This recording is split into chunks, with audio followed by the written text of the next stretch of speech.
জানি না কথাটা কিভাবে প্লেস করব, মানে মানে আপনি যে এত লড়াই করছেন, সব ঠিক করার চেষ্টা করছেন, সেটা আমি অ্যাপ্রিসিয়েট করি। কিন্তু এত সব করার পরেও কি আপনার জীবনে পরিবর্তন আসবে? আর দেখুন, যদি আসেও তাতে হয়তো সবাই খুশি হবে, কিন্তু আপনি আপনি খুশি হবেন তো?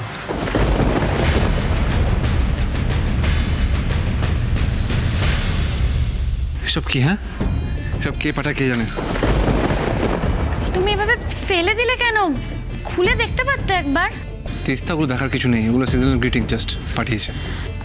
না, কেউ যখন পাঠিয়েছে তাহলে ইম্পর্ট্যান্ট কিছু হবে হয়তো। একবার খুলে দেখতেই পারতে পুরোটা। ওসব দেখা দেখি ছেড়ে এবার সইটা করতে এসে তো বাবা আকাশ।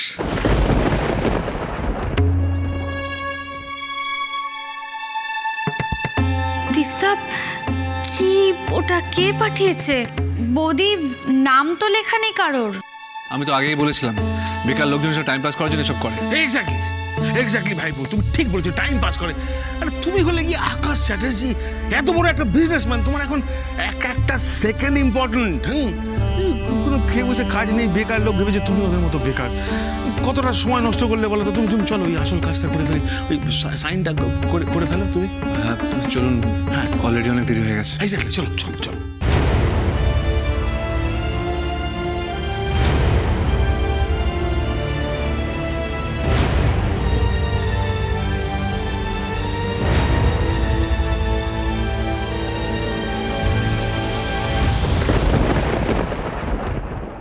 আবার আটকে গেল। উফ, কি করে জানাবো ইরাকে এখন?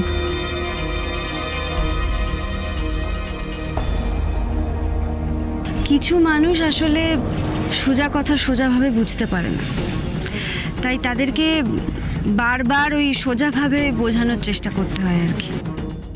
5 বছর আগে এই দেবীপক্ষে তোমার সাথে আমার দেখা হয়েছিল ইরা।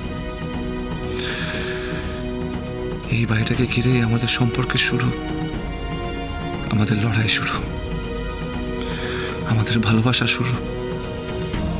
ওই বাড়িটার প্রত্যেকটা কোণায় আমার বাবার, আমার পরিবারের প্রত্যেকটা মানুষের আন্তরিকতা লেগে আছে। আজ এই বাড়িটাই অন্য একজনের হাতে তুলে দিয়ে সেই সম্পর্কের সমস্ত স্মৃতি আমি মুছে ফেলবো ইরা। যা কিছু এই বাড়িটাকে ঘিরে শুরু হয়েছিল সেসব সবকিছু শেষ করে দেবো। তুমিও তো এটা চেয়েছিলে, তাই না? সব শেষ করে দিতেই তো চেয়েছিলে, তাহলে তাই হোক।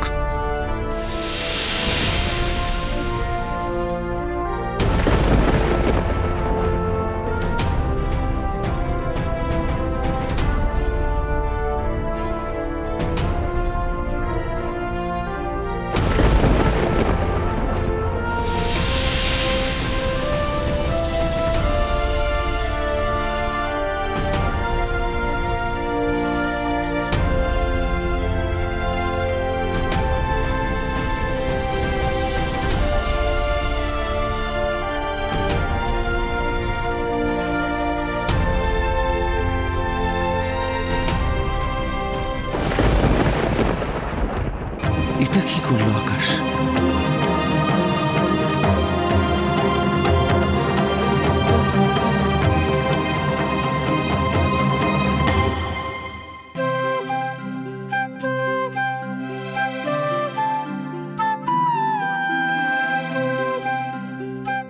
আপনি তৈরি তো? হ্যাঁ, আসছি।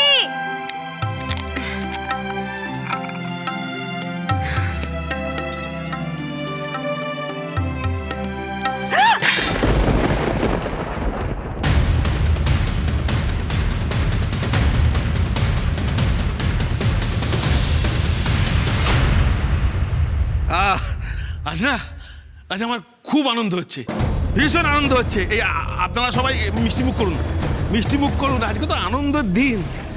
আজ অবশেষে আমার দাদার আত্মা শান্তি পেয়েছে। এই যে, এই নিন, এই নিন। এই নিন, মিষ্টি খান, মিষ্টি খান। হ্যাঁ, ধরুন ধরুন ধরুন ধরুন। আজকে আজকে আকাশ তুমি আমায় বাঁচালে। এই যে শতদ্রুবাবু মিষ্টি। আচ্ছা ঠিক আছে, পরে পরে খেয়ে নেবেন। আজ আজ আমার দাদা আর আত্মা শান্তি পেল।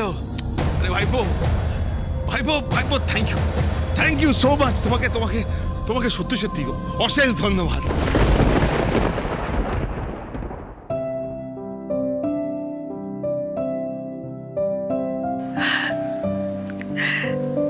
কোনোদিন এই দিনটা দেখতে হবে আমি তো ভাবিনি রে। রাধা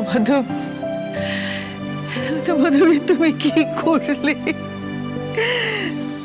আমাদের কাছ থেকে বাড়িটা কেড়ে নিলে তুমি। আমি তুমি কেঁদো না। এখনো তো সবকিছু শেষ হয়ে যায়নি।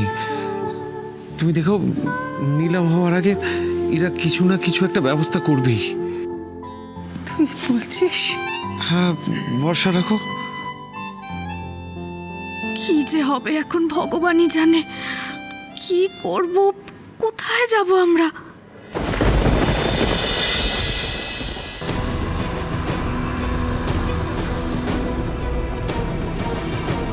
ওই লোকটা যেন কোনোভাবে ঝিলির সাথে ফোনে কথা বলতে না পারে। তাই তোকে যেটা করতে হবে সেটা হলো ওর ফোনটা এক্ষুনি সরিয়ে ফেলতে হবে।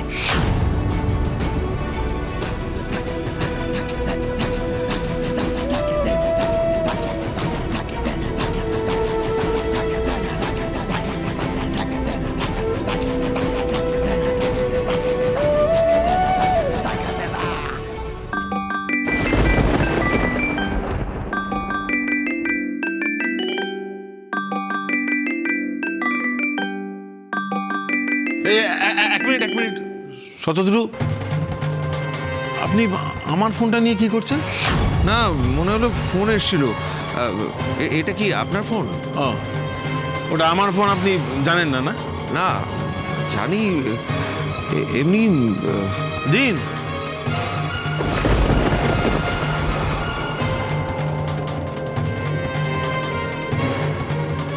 এই বাড়ির লোকগুলোকে না অসহ্য লাগছে, জাস্ট অসহ্য।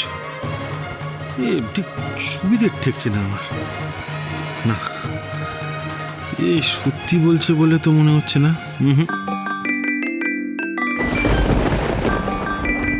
এই দেখো, ঝিলাম এতবার ফোন করছে কেন?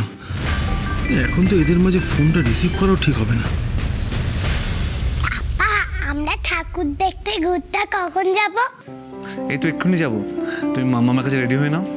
ওকে। যাও তৃষা, যাও তাড়াতাড়ি রেডি হয়ে নাও। তোমার বাবা তোমাকে জামা কাপড় কিনে দিচ্ছে, গিফটস কিনে দিচ্ছে, আরো কত কি সব কিছু দিয়ে বাড়ি ভরিয়ে দিচ্ছে। আর একটু পরে তো ঠাকুর দেখাতেও নিয়ে যাবে। কিন্তু আমরা পুজোর দিনে বসে কি করব? শুধু চোখের জল ফেলবো। ওনাদের না অনেক টাকা। মেয়ে যদি চায় উনি ওনার মেয়েকে চাঁদ পর্যন্ত কিনে দিতে পারেন, কিন্তু আমাদের তো তা নয়।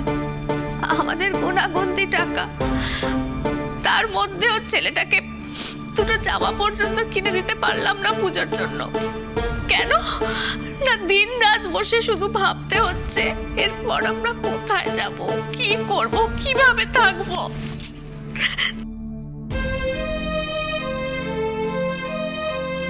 আপনারা কেন তো ভাবছেন? কিচ্ছু ভাবতে হবে না, আমি সবটা ভেবে রেখেছি।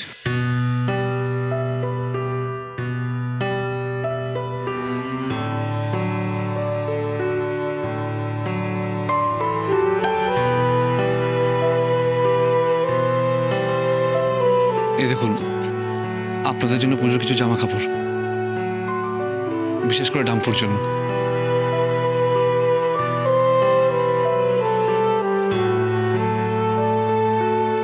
আর শতদ্রুবাবু, আমার কলকাতায় একটা ফ্ল্যাট আছে, আপনারা চাইলে সেখানে থাকতে পারেন।